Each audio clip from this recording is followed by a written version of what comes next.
민니엘 가족 여러분을 환영하고 축복합니다. 오늘 말씀을 통해 하나님의 위로하심을 받으시고 또 하나님의 인도하심의 은혜로 날마다 기쁨과 감사만 넘치는 복된 인생 되시기를 주님의 이름으로 축복합니다. 오늘 이 시간에는 느헤미야서 5장 1절에서 13절의 말씀을 통해서 전화위복의 은혜라는 제목으로 함께 말씀을 나누고자 합니다. 사자성어 중에 전화위복이라는 그러한 말이 있습니다. 이 전화위복의 뜻은 화를 돌려 복을 만든다라는 뜻을 가지고 있습니다.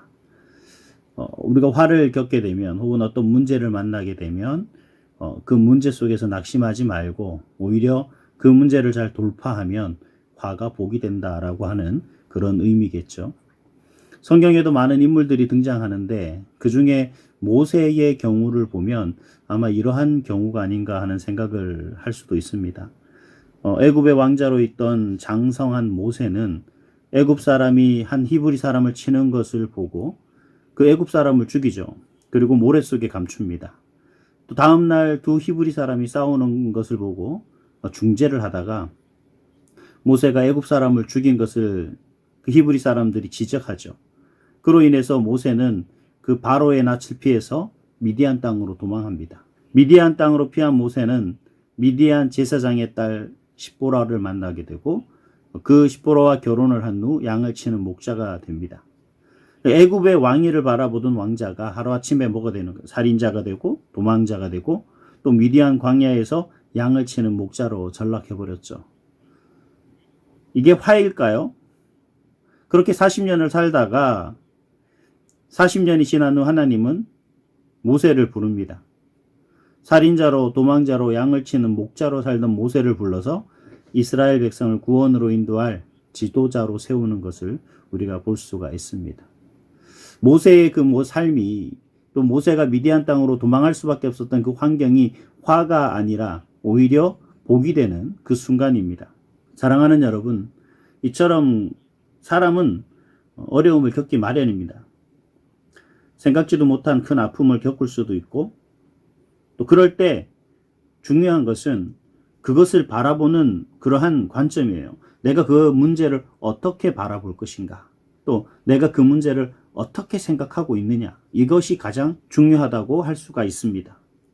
그런 경우를 볼 수 있죠. 어떤 사람은 그 자신의 문제, 즉 어떤 그 아픔을 견디지 못하고 극단적인 생각을 해서 극단적인 선택을 하는 사람들이 있습니다. 만약에 그렇게 된다면 결국은 뭐냐면 그 문제를 넘어서지 못하게 되는 거예요.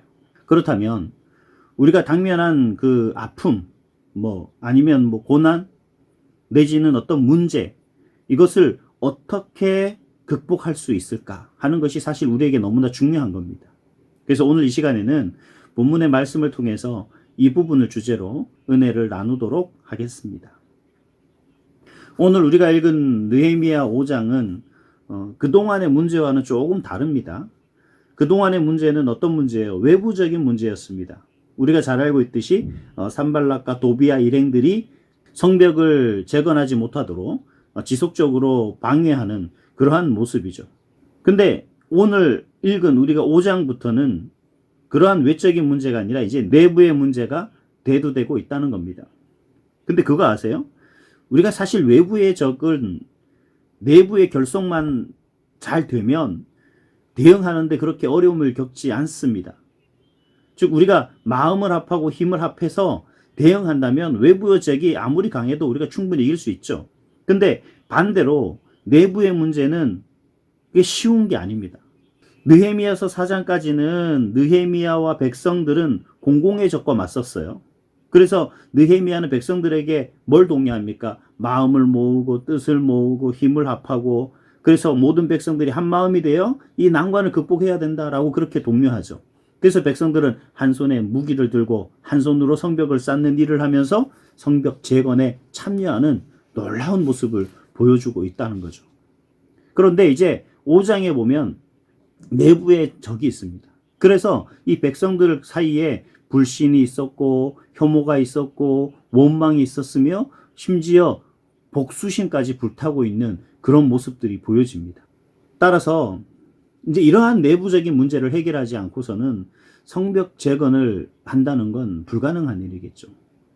정말 성벽 재건과 더불어서 그 이스라엘 백성들의 어떤 공동체를 회복시키고자 하는 느헤미야의 그 꿈, 그 비전은 사라지고 말 거라는 거죠. 우리가 이 느헤미야서 5장만 가지고 좀 이해가 부족하니까 한 예를 들어서 고린도 교회의 경우를 한번 살펴보도록 하겠습니다.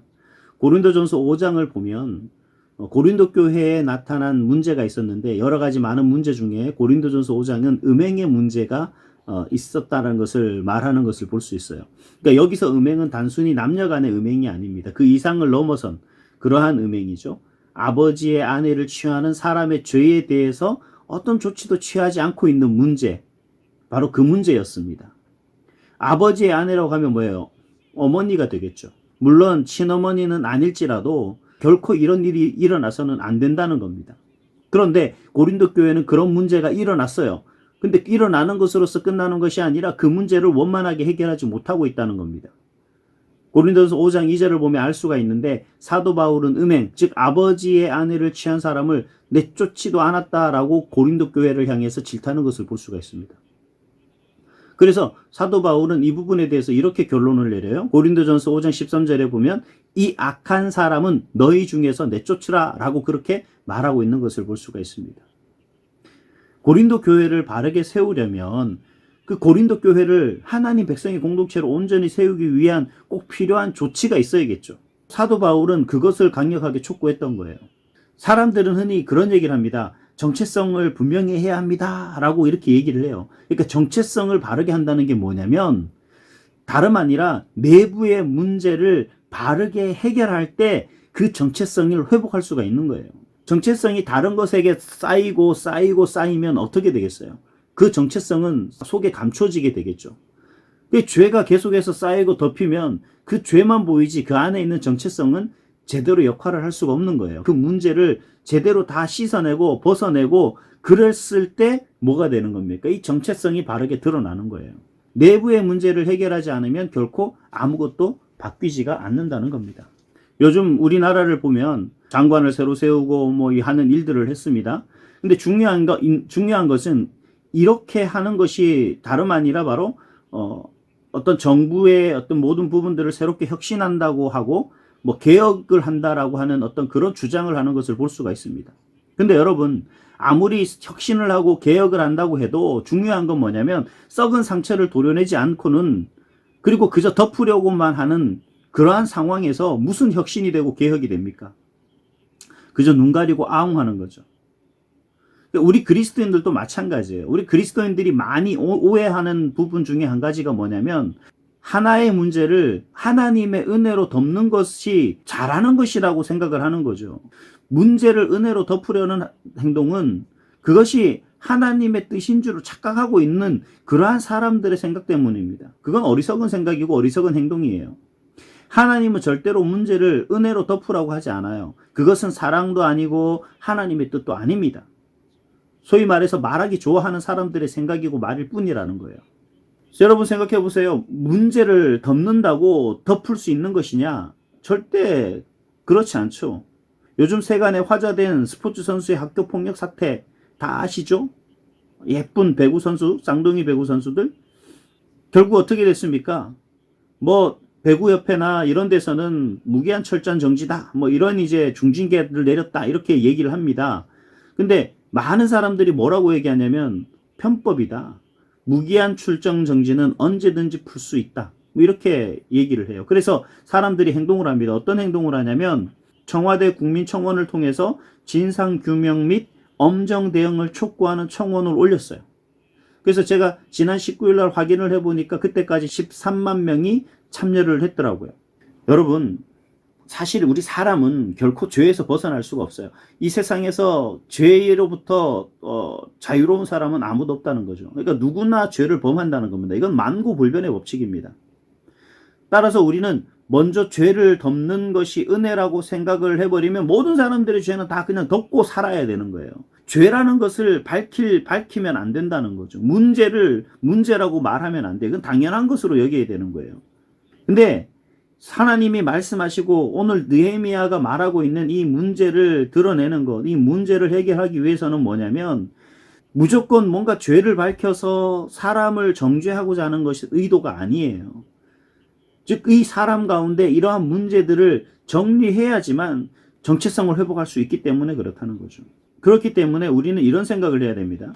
자, 문제가 지극히 개인적이라면 그 사람이 그 문제를 하나님 앞에 가지고 나가면 됩니다. 하나님 앞에서 그 지극히 개인적인 문제를 고백하고 또 용서받으면 그 문제는 해결되어지는 거예요. 그 부분에 대해서 어느 누구도 시시비비를 할 필요가 없습니다. 하지만 고린도 교회 같은 경우는 이건 단순히 개인적인 문제가 아니에요. 이것은 한 가정의 문제이고 이 문제를 방임하면 사회적 문제로 확대될 수밖에 없다는 겁니다. 그렇게 되면 결국 어떻게 되겠어요? 우리가 죄를 덮고 어떤 문제를 자꾸 덮으면 그 문제가 우리 가운데 만연해지면 문제, 즉 죄가 당연하게 되겠죠. 죄를 범하는 게 너무나 당연하게 돼요. 그러면 뭐 작게는 개인이 무너지고 나아가서는 가정이 허물어지고 더 나아가서는 사회 질서가 허물어지는 그런 심각한 상황을 초래할 수가 있다는 겁니다. 그렇기 때문에 우리는 문제를 이걸 개인적으로만 생각할 것이냐 아니면 이 문제가 사회적인 어떤 문제로 생각해야 되느냐 하는 부분을 생각을 해야 되는 거예요. 그런 생각 없이 대충 덮으려고 하는 것은 옳지 못한 생각이라는 거죠. 행동이라는 겁니다. 그래서 사도 바울이 뭐예요?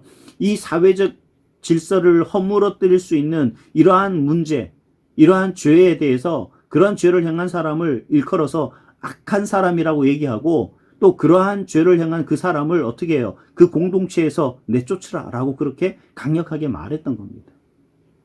다시 오늘 우리가 읽은 느헤미야서 5장으로 돌아와서요.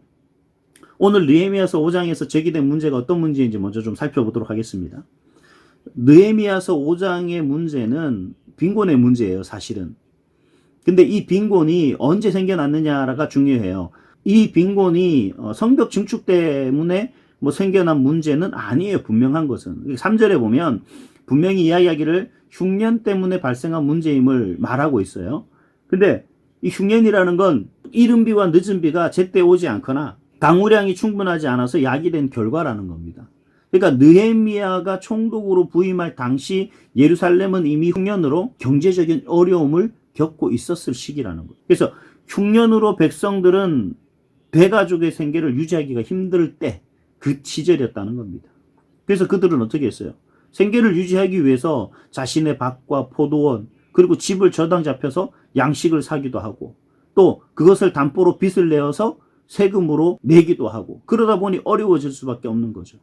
더군다나 뭐 포도원도 없고 밭도 없고 집도 없는 사람들, 가난한 사람들은 어떻게 하겠습니까? 오늘 말씀해 보니까 가난한 사람들은 자녀들을 종으로 파는 그러한 지경에까지 이르렀다라고 그렇게 말을 하고 있습니다. 근데 이런 문제들을 어느 누구도 해결하려고 하지 않죠. 해결할 수가 없었던 거죠. 이 문제에 대해서 느헤미야는 어떻게 말하고 있습니까? 본문 6절을 보니까 느헤미야는 이 일을 하나님의 방법으로 따르지 않고 가난한 사람을 더욱더 빈곤으로 몰아넣었던 그 상류층 사람들의 행동에 대해서 매우 분노하고 있는 것을 보여줍니다. 이스라엘에 여러분 고엘이라는 제도를 아시죠? 고엘의 제도가 뭡니까? 기업 물을 자라는 겁니다. 즉 다시 말하면 가까운 친척이 이 고엘의 의무를 이행해야 하면 되는 거예요. 그래서 뭐 집을 빼앗겼거나 아니면 땅을 빼앗겼거나 뭐 이렇게 빚을 졌거나 하는 사람에 있으면 그 사람을 대신해서 그 빚을 갚고 대신 집이나 뭐 땅을 되찾아 주는 것이죠. 근데 문제는 이 상황이, 이 흉년의 상황이 얼마나 악화됐는지 가까운 친척까지도 이 생계를 유지하기 힘든 상황이 되었기 때문에 고엘의 의무를 이행할 수 없었다는 거예요. 근데 상황이 이 지경이 되도록 공동체의 지도자라고 하는 인사들이 귀족들과 민장들은 어려움에 부딪힌 그 사람들에게 오히려 높은 이자를 취한 그러한 모습을 보여주고 있었던 거죠. 그러니 느헤미야가 분노하고 책망했던 겁니다. 신명기 23장 19절에 보니까 형제에게 돈을 구워주거든 이자를 받지 말라라고 하나님은 규례로 명령을 하셨습니다. 근데 지금 이 공동체의 지도자들은 그 하나님의 말씀대로 살고 있지 않는다는 거죠. 근데 8절에 보면 더 어처구니 없는 상황이 있어요. 어떤 상황이냐면 귀족들과 민장들은 가족의 생계를 위해서 종으로 팔린 그 가난한 사람의 자녀들을 오히려 또 이방 사람들에게 종으로 팔고 있다라는 겁니다. 참 이 모습이 정말 하나님 자녀의 모습이냐라는 거예요.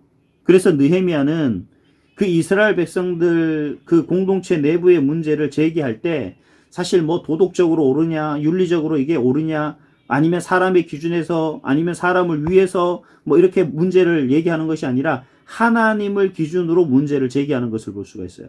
그렇다면 느헤미야의 방법인 하나님을 기준으로 한 문제 제기란 과연 어떤 것일까요? 9절에 보면 느헤미야는 귀족들과 민장들을 향해서 이렇게 얘기합니다. 우리의 대적 이방 사람의 비방을 생각하고 우리 하나님을 경외하는 가운데 행할 것을 촉구합니다. 여기서 우리 하나님을 경외하는 이 부분을 직역하면 우리 하나님을 경외함 안에서라는 그러한 의미가 됩니다. 즉 다시 말하면 이 말의 의미는 지금까지 행해왔던 고리대금을 업을 하고 밭을 전당 잡고 심지어 자녀까지 노예로 삼고 있는 그 행동이 하나님을 경외하고 하나님을 섬기는 신앙 안에서 이루어져야 할 그러한 사람으로 할 수 있는 행동이냐 하는 부분이에요. 하나님 보시기에 당신들의 행동이 옳으냐 하는 부분입니다. 여러분 스스로 한번 물어보세요. 나는 정말 하나님 보시기에 내 모습은 어떤 모습일까? 사실 우리는 이 질문을 우리 스스로에게 자꾸 제시해야 됩니다. 왜냐하면 이 질문이 바로 하나님을 기준으로 한 문제 제기라는 거예요. 그리고 느헤미야는 하나님 앞에서 어떻게 해야 하는지를 권면하고 있죠. 그래서 이스라엘 백성들이 그러한 느헤미야의 권면을 다 듣고 어떻게 대답합니까? 13절 후반절에 보니까 회중이 다 아멘하고 여호와를 찬송하고 백성들이 그 말한 대로 행하였느니라 하면서 오늘 본문이 끝이 나요. 결국 공동체 내부의 문제로 인해 와해할 지경에 이르렀지만 그 예루살렘 공동체는 문제를 해결하고 회복한 후 백성들은 혼연일체가 돼서 성벽 재건의 일을 행할 수 있었음을 보여줍니다. 그야말로 전화위복입니다. 그런데 여기 정말 중요한 것이 있어요. 이 회복이 어떻게 했기 때문에 가능한 거냐, 어떻게 회복할 수 있었느냐 하는 부분입니다. 그 이유는 그들이 문제를 인식했죠. 그리고 그 문제를 하나님 앞에 펼쳐 놓았습니다. 그렇게 하도록 느헤미야가 이끌어 갔어요. 그리고 느헤미야는 그들의 죄를 하나님 앞에 다 그대로 이야기를 합니다. 자, 그랬을 때 그러한 죄인들이, 즉 백성들이 어떤 모습을 보여줍니까? 그때 백성들의 모습을 보면 자신들의 죄를 고백했고 나아가서 죄를 돌이키고 그리고 그들은 하나님 보시기에 합당한 행동을 했다는 거예요. 즉 다시 말하면 여러분, 우리가 뭔가 문제를 제기하는 것에서 그치면 그 문제는 결코 해결되지 않습니다. 그럼 어떻게 해야 되냐? 회복은 행동할 때 주어지는 거예요. 회복은 그냥 주어지는 것이 아닙니다.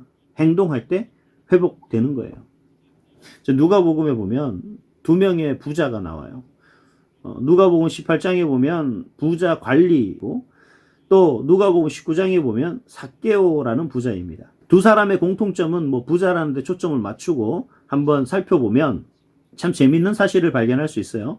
누가복음 18장에 나오는 그 관리는 예수님께서 가지고 있는 것을 다 팔아서 가난한 사람들에 나눠주고 그리고 너는 나를 따르라 라고 그렇게 말씀을 하십니다. 그러자 부자 관리는 그 예수님의 말씀을 듣고 어떻게 해요? 누가복음 18장 23절에 보니까 심히 근심하더라 그렇게 말합니다. 근데 반면 누가복음 19장에 나오는 이 삭개오는 어떻게 합니까? 예수님을 만난 후 예수님 앞에 내 소유의 절반을 팔아서 가난한 사람들에 나눠주고 만약에 내가 속여서 빼앗은 것이 있다면 4배로 갚겠습니다 라고 그렇게 고백하는 것을 볼 수가 있습니다.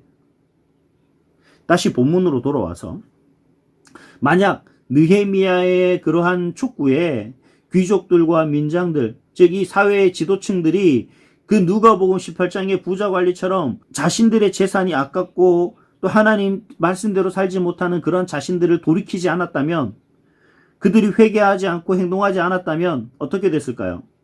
예루살렘 성벽 재건은 불가능하게 됐을 겁니다. 아니 성벽을 재건하고 하는 문제를 떠나서 이 예루살렘은 여전히 무너진 채, 성벽이 무너지고 성문이 불탄 채 이방 민족에게 짓밟히는 그러한 모습으로 살아가야 됩니다. 사랑하는 여러분, 문제가 있다고 해서 문제 자체가 부정적인 요소가 되는 것이 아닙니다. 그 문제를 하나님 앞에 펼쳐놓지 못하는 것이 부정적이라는 거예요. 은혜로 덮으려고 하기보다 하나님 앞에 문제를 펼쳐 놓으시기 바랍니다. 그러면 하나님께서 문제를 해결할 수 있는 열쇠를 주실 겁니다. 여러분, 많이 힘들고 어려우실 텐데 또 그것 때문에 우리가 많은 크고 작은 문제들이 여러분 가운데 있으리라고 생각됩니다. 근데 그 문제들을 은혜로 덮으려 하지 마시고 하나님 앞에 펼쳐 놓으시기를 바랍니다. 수고하고 무거운 짐진자들아 다 내게로 오라. 내가 너희를 쉬게 하리라. 그렇게 하는 것이 지혜로운 것이고 그렇게 하는 사람이 지혜로운 사람이고 또 그렇게 할 때 분명 하나님께서 문제를 풀 수 있는 열쇠를 제공해 주실 줄 믿습니다. 문제는 덮으면 덮을수록 많아지고 풀기 어려워집니다. 여러분, 여러분의 문제 느헤미야처럼 빨리 하나님 앞에 펼쳐 놓으셔서 문제 해결의 열쇠를 받아 전화위복의 은혜 받으시기를 주님의 이름으로 축복합니다. 아멘.